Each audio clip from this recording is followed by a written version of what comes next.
Ashama harka funee kabajamtootaa fi jaalatamtoota hordoftoota koottaa Oromoodhaa jira jirtu bakkuma jirtan guutuu addunyaa mararratti nageenyi kiyyaa kan onni irraa maddee isin haa ga'u isiniin jecha daawwattootiyya har'aas akkuma baratamee barumsa tokkoon qabadhee isin dhiyaadheetiin jira isin fayyada jedhe.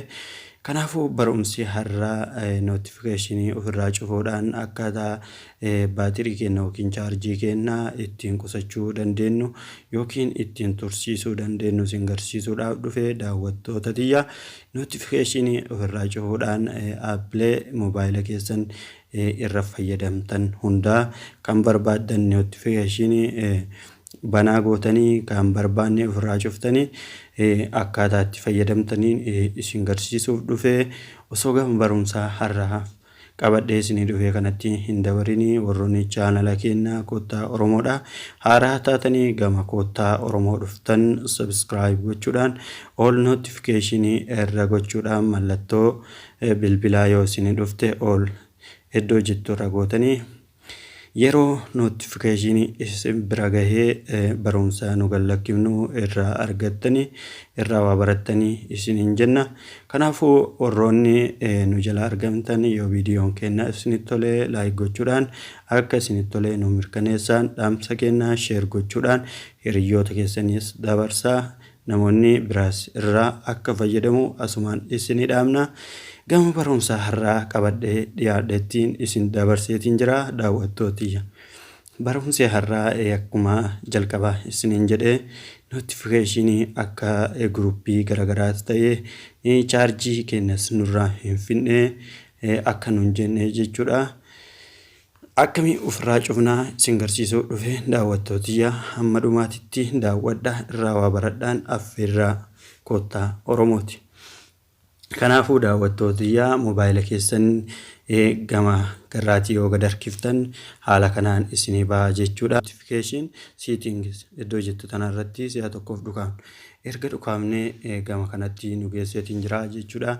App notifications jedhu kanarratti application notification kan jedhu isinii bahuu danda'a. Akkuma moobaayilii garagaraatiin garaagarummaan isinii baay'insaa illee yookiin garagara ta'ee bahuu isinii danda'a. Yeroo isinii bahee gubbaa irras jalqaba irraa argamu kanarratti dhukaastuu jechuudha daawwattooti. Amma haala kanaan baheetiin jira isinii fi gubbaa kanarratti all apps iddoo jettu kanarratti isinii baha kan irraa cufuus irraa bantaniis moobaayila garii itti irratti jechuudha. Moobaayila kiyyaa haala kanaan naa baheetiin jira.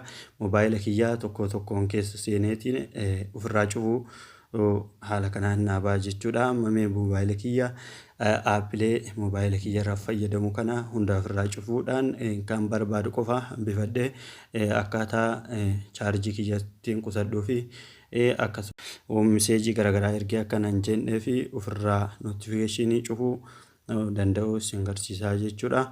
Kanaafuu amma keessa seeneetiin jira haala kanaan naa baasaa jechuudha. Moobaayila kiyya kana irratti oonii irra jira of godha jechuudha.